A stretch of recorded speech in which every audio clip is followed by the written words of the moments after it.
Assalamualaikum. Waalaikumsalam. Silakan masuk. Duduk, Neng. Iya, Bu. Duduk.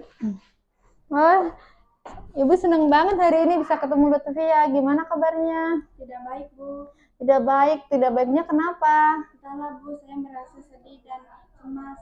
Oh iya, Ibu memahami perasaan Lutfia ya. Kenapa Lutfia sedih? Pantesan dari tadi asam murung gitu ya. Nah, jadi bagaimana nih? Bisa Ibu bantu? Saya mau konseling, Bu. Oke, mau konseling. Sebelumnya sudah pernah konseling belum? Belum, Bu. Belum. Ya, sebelumnya Ibu jelasin dulu ya apa itu konseling. Jadi konseling itu adalah kegiatan pemberian bantuan yang dilakukan oleh seorang guru BK kepada siswa yang mempunyai masalah untuk diatasi masalahnya. Nah, dalam kegiatan konseling ini juga ada yang namanya asas-asas BK.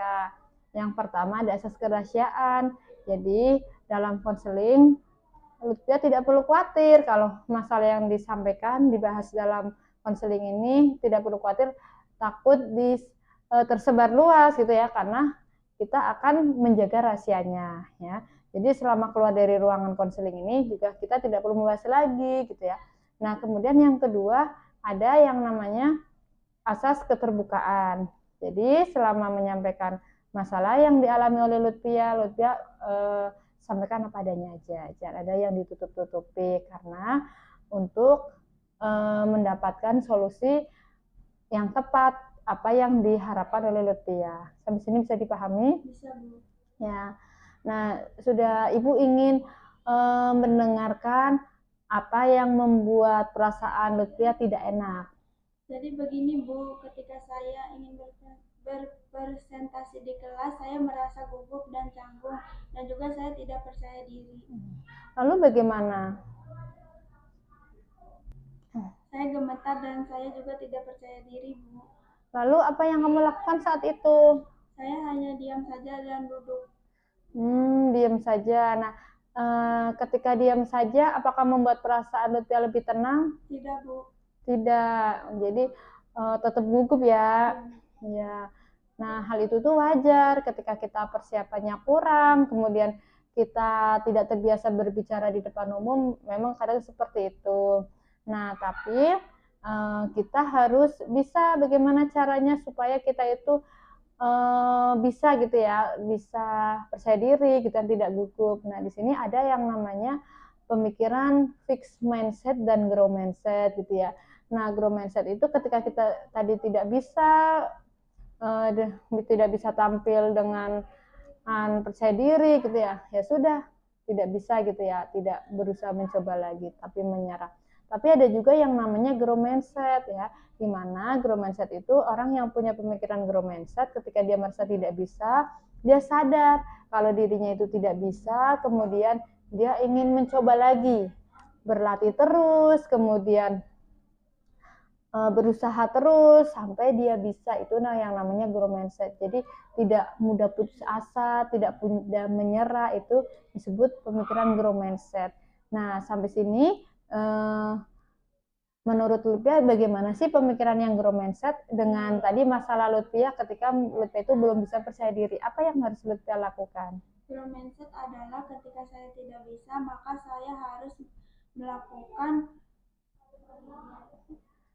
berlatih terus, maka saya harus berlatih dan juga saya harus belajar dan belajar lebih giat lagi sampai saya bisa. Iya, sampai saya bisa. Oke. Nah, tadi ya jadi tadi ya grow mindset. Nah, tadi hari ini jadi masalah Lutfia itu merasa cemas, kemudian tidak percaya diri saat tampil di depan umum.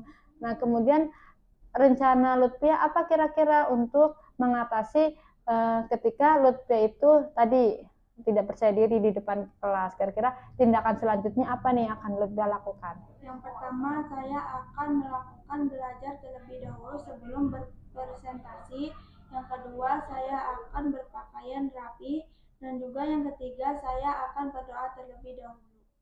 Oke, jadi Ibu sangat senang sekali. Lutfia sudah tahu ya apa langkah yang akan dilakukan ke depannya ketika Lutfia tadi merasa tidak percaya diri, gitu ya, kemudian merasa cemas, gitu ya. Jadi kesimpulannya adalah Lutfia akan yang pertama belajar lagi, berlatih lagi sebelum presentasi. Kemudian yang kedua Lutfia akan berpenampilan rapi, dan yang ketiga Lutfia akan berdoa terlebih dahulu sebelum presentasi. Seperti itu ya. Oke, yakin akan melakukannya setelah konseling ini? Iya, Bu.